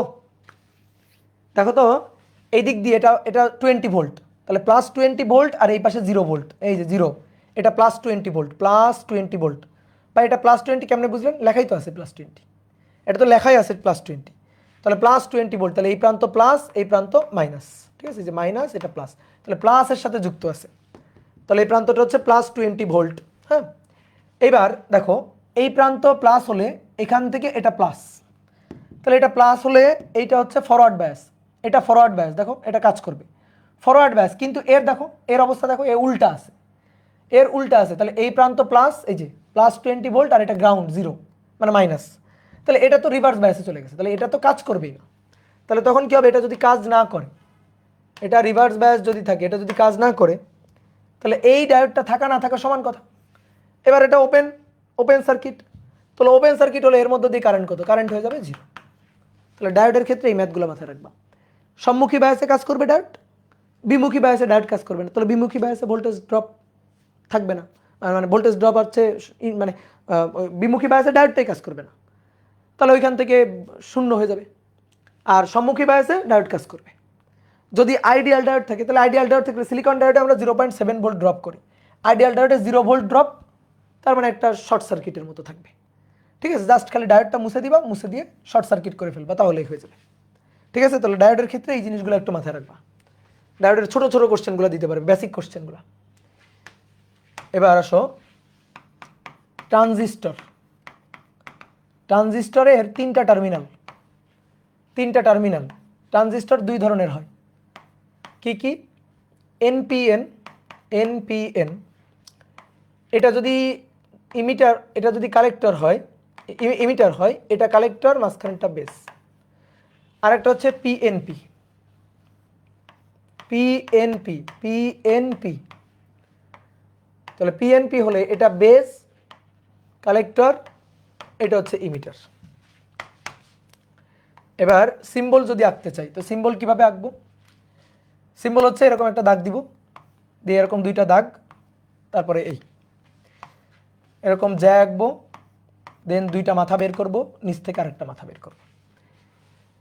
আমরা তীর চিহ্ন যখন দিব, বা শর্টকাটেই বলি, যদি তীর চিহ্ন অন্তর্মুখী থাকে তাহলে পিএনপি, আর তীর চিহ্ন বহির্মুখী থাকে তাহলে এনপিএন। এবার তারপরে যদি বুঝে আঁকতে চাই, তাহলে দেখো এটা ই, এটা বি, এটা সি, এনপিএন, এনপিএন, তীর চিহ্ন হচ্ছে বেজ ইমিটার সেকশনে, কোথায়, বেজ আর ইমিটার সেকশনে, বেজ ইমিটার, পিএন, তাহলে তীর চিহ্ন হবে এভাবে। তাহলে তীর চিহ্নটা যদি বহির্মুখী হয় তাহলে সেটা এনপিএন, এই ক্ষেত্রে দেখবা তীর চিহ্ন হবে অন্তর্মুখী। তারপর আমরা বুঝে দিতে চাই, এটা হচ্ছে ই, এটা হচ্ছে বি, এটা হচ্ছে সি, এটা পিএনপি, পিএনপি, ঠিক আছে, এটা হচ্ছে পিএনপি, তাহলে এটা পি, এটা এন, তীর চিহ্ন হবে বেজ ইমিটার সেকশনে। তাহলে তড়িৎ প্রবাহ পি থেকে এনের দিকে যায়, পি থেকে এনের দিকে, তাহলে তীর চিহ্ন অন্তর্মুখী, এটা দেখে বুঝে যাবো এটা হচ্ছে পিএনপি। এবার এর ক্ষেত্রে খুব ইম্পর্টেন্ট যে সূত্রগুলো দেখো, ভেরি ভেরি ইম্পর্টেন্ট, এখান থেকেই তোমার কোশ্চেন আসবে। সেটা হচ্ছে যে কোনো ট্রানজিস্টর সে যেটাই হোক, আইই হবে আইবি প্লাস আইসি, ঠিক আছে। এটা যে কোনো ট্রানজিস্টরে বেস কারেন্ট কালেক্টর কারেন্টের যোগফল হবে ইমিটার কারেন্টের সমান, ঠিক আছে। তারপর এবার হচ্ছে আলফা, প্রবাহ বিবর্ধন গুণক, প্রবাহ বিবর্ধন গুণক। এই যে সূত্রগুলো নিয়ে কিছু জটিল কথাবার্তা আছে, বাট আমরা জটিল কথাবার্তায় যাব না, হয়তো জটিল কথাবার্তার ম্যাথ তোমার আসবে না। তুমি প্রবাহ বিবর্ধন গুণক আলফা মাথায় রাখবা। আর প্রবাহ লাভ বিটা, বিটা। তো হয় কি সূত্রগুলো আমরা উল্টা উল্টা করে ফেলি, সূত্র শেখার সিস্টেম হচ্ছে উপরে দুটোরই আইসি, আইসি আইসি, বিটা মানে নিচে আইবি। তাহলে এটা যদি বিটার জন্য আইবি হয় তাহলে বাকিটা আইই, আলফার জন্য হবে আইই। এই হচ্ছে সূত্র। আর আলফা বিটার যে সম্পর্কটা সেটা হচ্ছে IE equal to IB plus IC. আমরা একটা কাজ করি, আমরা ভাগ দিয়ে দিই। কত দিয়ে ভাগ দিয়ে দিব? আইসি দিয়ে ভাগ দিয়ে দিই। তাহলে IE divided by IC, IB divided by IC, আর আইসি বাই আইসি মানে 1। তাহলে দেখো আইই বাই আইসি, দেখো আইই বাই আইসি, আইই বাই আইসি মানে 1 বাই আলফা, আর আইবি বাই আইসি মানে 1 বাই বিটা প্লাস 1। এই সূত্রটা মাথায় রেখো, হ্যাঁ এইটা। এখান থেকে ওই যে দুইটা সূত্র আসে, কিন্তু ওগুলো মাথায় রাখার দরকার নেই, এগুলো তুমি এইটা জানলে এটা বের করে নিতে পারবা। যেমন আলফা ইকুয়াল টু কত, দেখো 1 বাই আলফা ইকুয়াল টু নিচে বিটা 1 প্লাস বিটা, তাহলে অতএব alpha equal to beta divided by 1 plus beta, ঠিক আছে। আর যদি বিটা বলি তাহলে 1 বাই বিটা হচ্ছে 1 বাই আলফা মাইনাস 1, তাহলে 1 বাই বিটা নিচে আলফা 1 মাইনাস আলফা, তাহলে অতএব beta equal to alpha divided by 1 minus alpha. তো এই দুটো সূত্র হিসেবে মুখস্থ রাখার কোনো দরকার নেই, তুমি এটা মাথায় রাখবা। আর এই যে সূত্র দুইটা এগুলো মাথায় রাখবা, যে কোনো ম্যাথ পারবা, ভেরি ভেরি ইম্পর্টেন্ট। দেখবা ঘুরে ফিরে সব কিছু এই সূত্র রিলেটেড ম্যাথ, ঠিক আছে। ঘুরে ফিরে দেখবা সব কিছু এই সূত্র রিলেটেড ম্যাথ, তাহলে এগুলো একটু মাথায় রাখবা। আর ওই যে আইসিটি রিলেটেড যে কোশ্চেনগুলো, গেট, ঠিক আছে, কোনটা কি ধরনের গেট, এই গেটের সিম্বলগুলো একটু মাথায় রাখবা। আর যদি মাথায় রাখতে চাও তাহলে সত্যক সারণীগুলো, এছাড়া আর কিছু লাগবে না গেট থেকে, ঠিক আছে। তারপরে কোনটা হচ্ছে মৌলিক গেট, তারপরে কোনগুলা হচ্ছে যৌগিক, মৌলিক যৌগিক গেটগুলা, এগুলার একটু মাথায় রাখবা, নাম মাথায় রাখবা। মৌলিক গেট কয়টা? 3টা। মৌলিক গেট কয়টা? 3টা। কি কি? অর গেট, এন্ড গেট আর নট গেট, এই যে 3টা মৌলিক গেট, এগুলা দিয়েই তো বাকিগুলো তৈরি হয়। তাহলে এটা হচ্ছে ট্রানজিস্টর গেল। এবার আসো আধুনিক পদার্থবিদ্যার সূচনা, এর সূত্রগুলো একটু আলোচনা করে দিই। আধুনিক পদার্থবিদ্যার সূচনা, দেখো এই অধ্যায় সূত্রের ভান্ডার। তবে মূল টপিক হচ্ছে আপেক্ষিকতা আর হচ্ছে ফটোতড়িৎ ক্রিয়া, এই দুইটা টপিক, আপেক্ষিকতা আর ফটোতড়িৎ ক্রিয়া। আপেক্ষিকতার সূত্রগুলো কি? আপেক্ষিকতার সূত্রগুলো হচ্ছে, দেখো L equal to L not root over 1 minus V square by C square, T equal to T not root over 1 minus V square by C square, আর M equal to M not root over 1 minus V square by C square. দেখো math করতে করতে বুঝে গেছো যে কোনটারে আসলে কি ধরতে হবে। তো শর্টকাট কথা যদি বলি তাহলে যেটা গতিশীল তার দৈর্ঘ্য এল, ভর এম, তারপরে স্থির তার দৈর্ঘ্য এল নট, ভর এম নট। আর সময়ের ক্ষেত্রে মহাকাশের সময় সবসময় টি নট ধরবা, ঠিক আছে। শর্টকাট কথা, কিন্তু এগুলা কিন্তু নিয়ম না। নিয়ম হচ্ছে টি নট, এম নট আর এল নট। এটা হচ্ছে ঘটনা যার সাপেক্ষে স্থির, ঘটনা যার সাপেক্ষে স্থির। আর এমএলটি ঘটনা যার সাপেক্ষে গতিশীল, এটা হচ্ছে নিয়ম, যার সাপেক্ষে গতিশীল, ঠিক আছে। এগুলো হচ্ছে নিয়ম। এখন আমি যদি ম্যাথ করতে চাই সময়ের ক্ষেত্রে ঝামেলা লাগে সবচেয়ে বেশি সময়ের ক্ষেত্রে, তাহলে মাথায় রাখবা টি নট মানে মহাকাশের সময়, শর্টকাট, আর কোনো ঝামেলা নেই, মহাকাশের সময়। তারপরে ম্যাথ করার জন্য কিছু শর্টকাট কথা বলে দিই। যদি দেখো যে বেগ 60% হয়ে যায়, বেগ 0.6c দেওয়া আছে, 0.6c, আলোর বেগের 0.6 গুণ, তাহলে দেখবা 80% হয়ে যাবে, 80% হয়ে যাবে। তো ম্যাক্সিমাম টাইম দেখা যায় 0.6 দেওয়া যায়, তাহলে ক্যালকুলেটর ছাড়া একবার আমরা হিসাব নিকাশ করে দিতে পারি। যেমন একটা উদাহরণ তোমারে বলি এখান থেকে, যে ধরো একটা 100 মিটার দৈর্ঘ্যের স্কেল ল্যাবের সাপেক্ষে ল্যাবের সাপেক্ষে 0.6 বেগে গতিশীল, এর দৈর্ঘ্য কত মনে হবে? গতিশীল হলে এর দৈর্ঘ্য কত হবে? তাহলে এর দৈর্ঘ্য 80 হবে, 100 হয়ে যাবে 80, কারণ 0.6। তারপর তুমি যদি হিসাব করে নিতে চাও L not √1 minus V square by C square, L not কত? 100 √1 মাইনাস ভি স্কোয়ার, ভি হচ্ছে 0.6 square, C square by C square কাটাকাটি 1 মাইনাস 0.6 এর স্কোয়ার, তার আবার রুট। তুমি এখানে হিসাব করে দেখো 80 মিটারই আসবে। ঠিক আছে, 80 মিটার আসবে। ভাই ক্যালকুলেটর ছাড়া কেমন হিসাব করবো? পয়েন্ট উঠাও, 0.6 উঠাও, ভাগ দাও 10 দিয়ে, 0.6 উঠাও 10 দিয়ে ভাগ দাও, তাহলে 6/10 তার বর্গ। ঠিক আছে, তাহলে 10 এর বর্গ 100 আর 6 এর বর্গ 36, তাহলে 10 বর্গ করলে 100, নিচে 100 মাইনাস 36, তাহলে উপরে 64, তাহলে 64 হচ্ছে 8। বোঝা গেছে? তাহলে এইভাবে হিসাব নিকাশ করবে, 100 কাটাকাটি চলে গেল, তাহলে 80 মিটারই থাকবে। তো এই জিনিসগুলো একটু মাথায় রাখবা। আর শক্তির কথাগুলো একটু বলি। শক্তি ই নট হচ্ছে এম নট সি স্কোয়ার, এটা হচ্ছে স্থিতিশক্তি। আর গতিশক্তি ইকে, মোট শক্তি এম সি স্কোয়ার থেকে এম নট সি স্কোয়ার বাদ। আর যদি বলি মোট শক্তি, মোট equal to M C square. তো এর যে ম্যাথগুলো আসে সেই ম্যাথগুলো হচ্ছে এরকম, যে কোনো বস্তু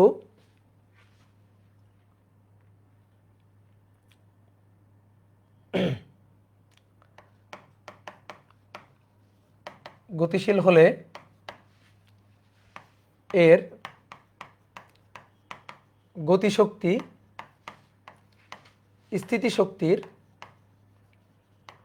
স্থিতিশক্তির দ্বিগুণ হয়, তাহলে বেগ কত? দ্বিগুণ হয়, তাহলে বেগ কত? কত বেগে গতিশীল হলে এটা হবে, যে এর গতিশক্তি স্থিতিশক্তির দ্বিগুণ হবে। তাহলে কি করব? স্থিতিশক্তি ই নট আর গতিশক্তি হচ্ছে ইকে, তাহলে ইকে হবে ই নটের দ্বিগুণ, গতিশক্তি স্থিতিশক্তির দ্বিগুণ হবে। তাহলে গতিশক্তি E K equal to M C square minus M not C square, আর এটা 2 M not C square, M not C square ওই পাশে চলে গেল, তাহলে M C square equal to M not C square ওই পাশে চলে গেলে 3 এম নট সি স্কোয়ার কাটাকাটি। এবার M equal to M nought নিচে √1 minus V square by C square equal to 3 M nought কাটাকাটি। এবার উল্টায় দাও, উল্টায় দিয়ে বর্গ করো, তাহলে 1 minus V square by C square, উল্টায় দিয়ে বর্গ 1/3 তার বর্গ 1/9, তাহলে ভাই V square by C square হচ্ছে 1 মাইনাস 1/9, তাহলে V square by C square নিচে 9 মাইনাস 1 8, তাহলে V square equal to 8/9 C square, তাহলে অর্থাৎ ভি ইকুয়াল টু বর্গ করে দাও, উপরে 2√2 নিচে 3 × 9 3 এত সি। ঠিক আছে, এবার অপশনে দেখবা উত্তর, সেই উত্তর খুঁজে বের করবা, হয়ে যাবে। তো এগুলো কিন্তু ভেরি ভেরি ইম্পর্টেন্ট, দেখবা ম্যাক্সিমাম সময় এই জিনিসগুলোই আসছে। ঠিক আছে, আর একটা ছোট্ট টপিক আছে, যে টপিকটা বেশি আসে, সেটা হচ্ছে ফটোতড়িৎ ক্রিয়া। ফটোতড়িৎ ক্রিয়ার ক্ষেত্রে ধরো একটা ধাতব পাত, এই যে একটা ধাতব পাত, এই ধাতব পাতে আলো পড়ছে, আলো পড়া হলো, এই যে আলোর শক্তি ইকুয়াল টু এইচ অথবা hc/λ। এবার আলো পড়লে ধাতব পাত থেকে ইলেকট্রন মুক্ত হবে। এই যে ধাতব পাতের কার্যাপেক্ষক, মানে ইলেকট্রনকে টেনে তুলতে যে শক্তি লাগবে, ফাই হচ্ছে এইচ, এই এফ হচ্ছে এফ নট, সূচন কম্পাঙ্ক, তাহলে এটা হচ্ছে hc/λ, λ0 সূচন তরঙ্গ দৈর্ঘ্য। আর ইলেকট্রন যে শক্তি নিয়ে দৌড় দিবে সেটা হচ্ছে ইলেকট্রনের গতিশক্তি ইকে, বা কে দিয়ে লিখি আমরা শুধু কে, সেটা হচ্ছে 12 m v²। ওকে, তাহলে এর জন্য যে সূত্রটা, শক্তির সংরক্ষণশীলতা, এই ইলেকট্রন ফোটনের কাছ থেকে শক্তি নিবে, নিয়ে ধাতব পাত থেকে টেনে উঠবে, দেন আবার গতিশক্তি নিয়ে দৌড় দিবে। তাহলে ই ইকুয়াল টু হবে ফাই প্লাস কে। ঠিক আছে, এবার অনেকভাবে লেখা যায়, এইচ এফ নট প্লাস কে। এই কে মানে যদি আমি এইভাবে লিখি, ধরো ওই স্টপ পটেনশিয়াল দিয়ে, তাহলে ইভিএস শক্তি, ভিএস হচ্ছে স্টপ পটেনশিয়াল, তাহলে কে এর জায়গায় ইভিএস এটা লিখতে পারি, হাফ এম বি স্কোয়ার লিখতে পারি। H F not plus half M B স্কোয়ারও লিখতে পারি। ঠিক আছে, তারপরে H C by lambda not plus half M B square বা ইভিএস এটাও আমরা লিখতে পারি, মানে বহুতভাবে এটা লেখা যায়। তো আমরা মূল মাথায় রাখবো এটা মাথায় রাখলে হয়ে যাবে। ঠিক আছে, এটা মাথায় রাখবো, এটা মাথায় রাখলে হয়ে যাবে। E equal to phi plus K, K half M B square, ইভিএস দুই ফর্মেটে লিখতে পারি। এটাকে এইচ এফ নট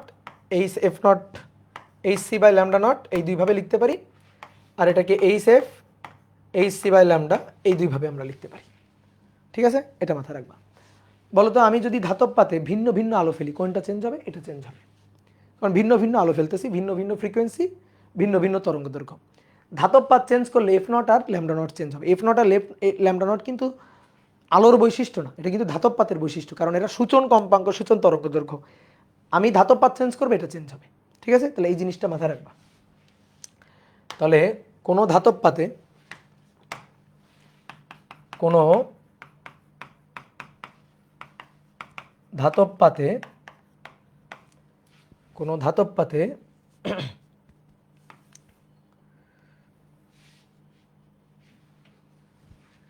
ধাতব পাতের কার্যাপেক্ষক ফাই, তাহলে উক্ত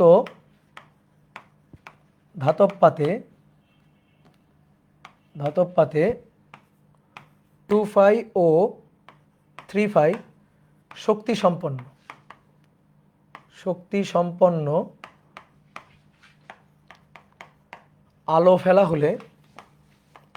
ফেলা হলে নির্গত ইলেকট্রনের বেগের অনুপাত কত? নির্গত ইলেকট্রনের বেগের অনুপাত কত? বলো, পারবো কিনা? নির্গত ইলেকট্রনের বেগের অনুপাত বলো, পারা যাবে কিনা? কয়টা ধাতব পাত? একটা ধাতব পাত। এই ধাতব পাতের কার্যাপেক্ষক ফাই। এখন আমি ধাতব পাতে দুটো আলো ফেলছি, এই যে দুটো, একটা হচ্ছে 2 ফাই শক্তি আর একটা হচ্ছে 3 ফাই শক্তি। তাহলে নির্গত ইলেকট্রনের কি চাইছে? বেগের অনুপাত। তাহলে একটা V1 আর একটার জন্য V2, এই রেশিওটা আমাদের চাইছে। ঠিক আছে, বেগ V1 আর V2 এর রেশিও। তাহলে প্রথম ক্ষেত্রে দেখো, আমরা নর্মালি সূত্র কি জানি? E equal to phi plus K max. ঠিক আছে, তাহলে প্রথম ক্ষেত্রে ই হচ্ছে 2 ফাই, তাহলে এটা ফাই, আর কে ম্যাক্স হচ্ছে হাফ এম V1 স্কোয়ার। তাহলে half M V1 square equal to phi, 2 phi minus phi. আর দ্বিতীয় ক্ষেত্রে 3 phi plus half M V2 square. তাহলে হাফ এম V2 স্কোয়ার হচ্ছে 3 phi minus phi, 2 phi. Half M V2 square 3 phi minus phi, that is 2 phi. এবার ভাগ করে দাও, half কাটাকাটি, এম কাটাকাটি, V1 by V2, 1 by phi কাটাকাটি, 1 by 2 এর তার রুট, তাহলে 1 বাই √2। ঠিক আছে, এই যে অ্যান্সার। তো এইভাবে হিসাব নিকাশগুলো করতে হবে। কি বলো, পারবো না? বুঝতে পারছি? গুড। তাহলে এভাবে সূত্রগুলো দেখবা, এর কোশ্চেন ব্যাংক অ্যানালাইসিস করে যে প্রবলেমগুলো আছে, এই প্রবলেমগুলো একটু অ্যানালাইসিস করবা। কালকে KU এক্সাম, দাদা সাজেশন দিন। যা পড়ছো ভাই, সাজেশন পরীক্ষার আগে কোনো সাজেশন হয় না। যা পড়ছো তাই রিভিশন দিয়ে চলে যাও, খাতা উল্টায় চলে যাও। খাতা উল্টাইতে যেমন হয়, এমন অবস্থা হয় যেন খাতার কোন পৃষ্ঠায় কী আছে এটা যেন তুমি দেখেই বলে দিতে পারো। ঠিক আছে, খাতার কোন পৃষ্ঠায় কী আছে যেন দেখে দিতে পারো। সৌরভ ভৌমিক হচ্ছে, ভাই এই চ্যাপ্টারটা করিই নাই, কেন করো নাই? এই চ্যাপ্টারটা কেন করো নাই? দেখো তোমাদের, মানে যখন আমরা ভার্সিটি ব্যাচে ক্লাস নিছি, তখন এই চ্যাপ্টারটার একেবারে চ্যাপ্টারটাকে নিংড়াইয়া সারমর্মটুকু বের করে নিয়ে আসছি। তো এই সারমর্মটুকু কত সহজে, যা 2টা ক্লাস করলে এনাফ, এরপর কোশ্চেন ব্যাংক সলভ করলে এনাফ। তাহলে এটা একটু করা উচিত ছিল না? বলো, এটা একটু করতে পারলেই তো হয়ে যেত। ঠিক আছে,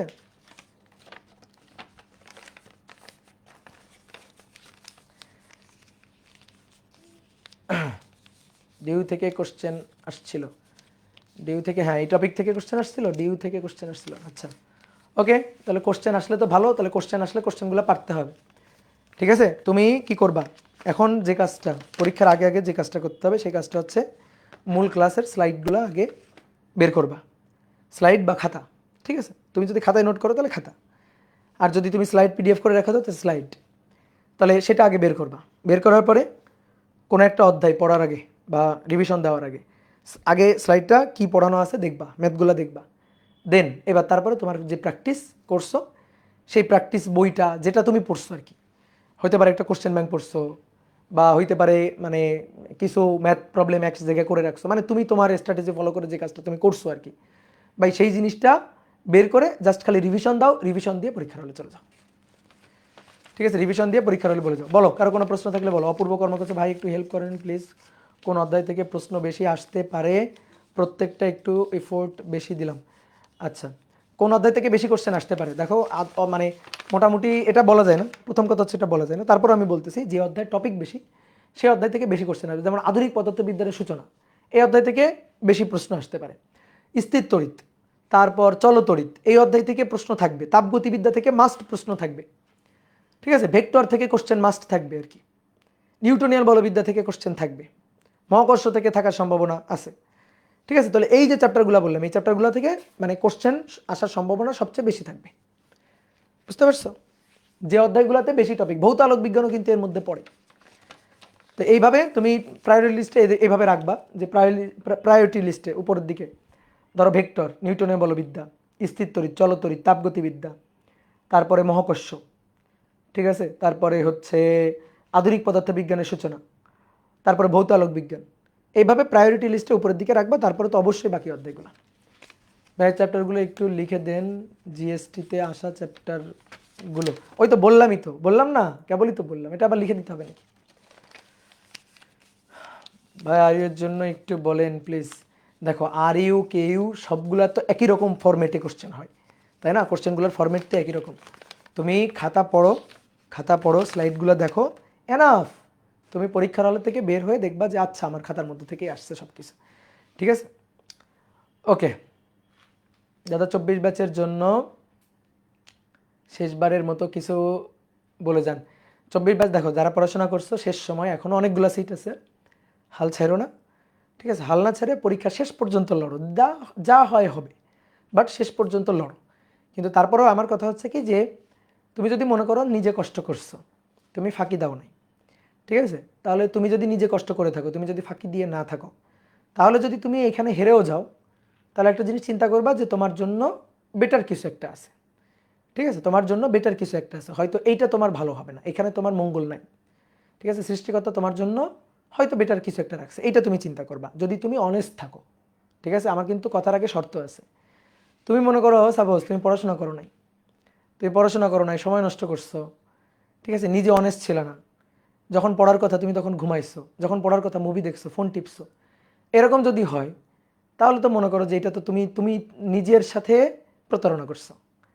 তাহলে এইখানে যদি তুমি যদি ঠকে যাও, তাহলে তুমি ঘুরে দাঁড়াও, ঘুরে দাঁড়ায় আগে সৎ হও। বুঝতে পারছো, ঘুরে দাঁড়ায় আগে নিজে মানে নিজের কাছে সৎ হও। এটা হচ্ছে তোমার ফার্স্ট প্রায়োরিটি, তোমার চান্স পাওয়াটার দরকার নেই। তুমি আগে সৎ হয়ে যাও যে আমি আজকে থেকে সৎ, আমি নিজের কাছে সৎ, অন্য কারোর কাছে সৎ হইতে হবে না, তুমি নিজের কাছে নিজের নিজের চিন্তাটা করো আগে। ঠিক আছে, এইটা হচ্ছে তোমার প্রথম কাজ। তোমার চান্স পাওয়া কিন্তু প্রথম কাজ না যে আমার চান্স পেতে হবে, একটা সিট কোনো মতে দখল করতে হবে। ধরো তুমি কোনো না কোনোভাবে একটা সিট দখল করে নিলে, তারপরে কি হবে? তুমি তো পড়াশোনায় সৎ না, পড়াশোনায় মনোযোগী না, তাহলে তারপরে তো তুমি ওই সিটটা আসলে নষ্ট করলা। ধরো তুমি কোনোভাবে একটা সিট পেয়ে গেছো, ঠিক আছে, কেউ মনে করো যোগ্য না, যোগ্য না, সে আসলে কষ্ট করে নাই, কিন্তু সে কোনোভাবে একটা সিট দখল করে ফেলছে, তাহলে এইটা কি হয়েছে? এইটা হয়েছে আরও একজন কেউ যে যোগ্য ছিল তার সাথে আসলে অন্যায় হয়ে গেছে। বুঝতে পারছো? তো এই জিনিসটা তুমি সবসময় ভাববা যে আমি আসলে কষ্ট করছি, আমি পরিশ্রমী ছিলাম, আমি পড়াশোনা করছি, আমি হাল ছাড়ি নাই। ওকে, যদি হাল না ছেড়ে তুমি যদি হয়ে গেলে তো গেলোই, আচ্ছা আমি একটা সিট পেয়ে গেছি, আমার লক্ষ্য ছিল এটা, হয়ে গেছে। এবার যদি দেখো সেটা না হয়, তাহলে তুমি চিন্তা করবা যে না, তাহলে আমার এখানে ভালো কিছু নাই, আমার জন্য হয়তো বেটার কোনো প্ল্যান আছে। ঠিক আছে, বর্তমান যুগটা চেঞ্জ হয়েছে, বুঝছো? বর্তমান ধরো একটা মানে একটা সিট, এই সিটটা পাওয়া মানে লাইফ সেট, এরকম না আসলে। ঠিক আছে, সিটটা পাওয়া মানে লাইফটা সেট হয়ে গেছে একেবারে, এরকম আসলে না, এটা সত্যি হয় না। তুমি যদি কষ্ট করতে পারো ভাই, তুমি যে কোনো কিছু করে খাইতে পারবা। ঠিক আছে, তো এইটাই হচ্ছে মানে লাইফে মাথায় রাখবা যে আমি মানে আমার যোগ্যতা আছে কিনা, আমি কোনো কিছু পারি কিনা, কোনো একটা ধরো যে কোনো একটা ফিল্ডে তুমি এক্সপার্ট কিনা।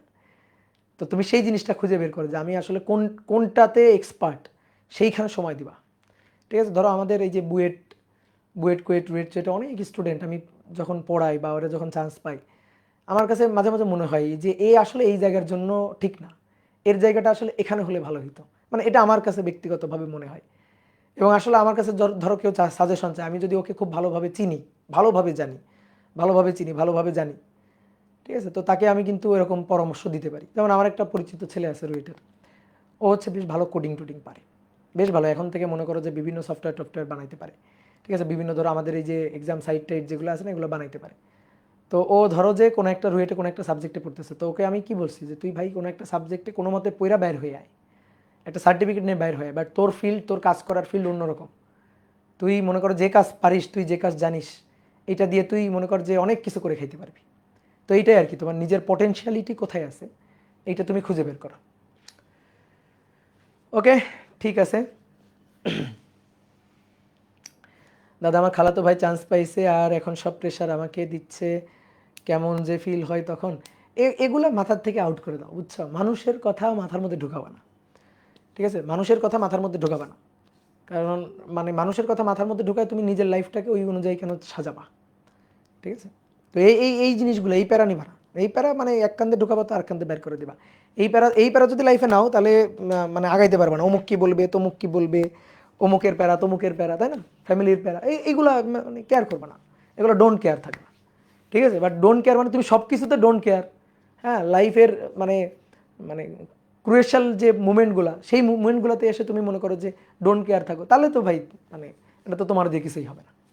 ওকে, টাটা, ভালো থেকো। হ্যাঁ, সবার জন্য দোয়া থাকলো, সবার সাথে দেখা হবে সামনে গ্র্যান্ড সেলিব্রেশনে। হ্যাঁ, একজন বছর গ্র্যান্ড সেলিব্রেশন দেখা হবে, গ্র্যান্ড সেলিব্রেশন ছাড়াও দেখা হবে, সমস্যা নাই। ঠিক আছে, দেখা হবে, বেঁচে থাকলে দেখা হবে। টাটা, ভালো থেকো।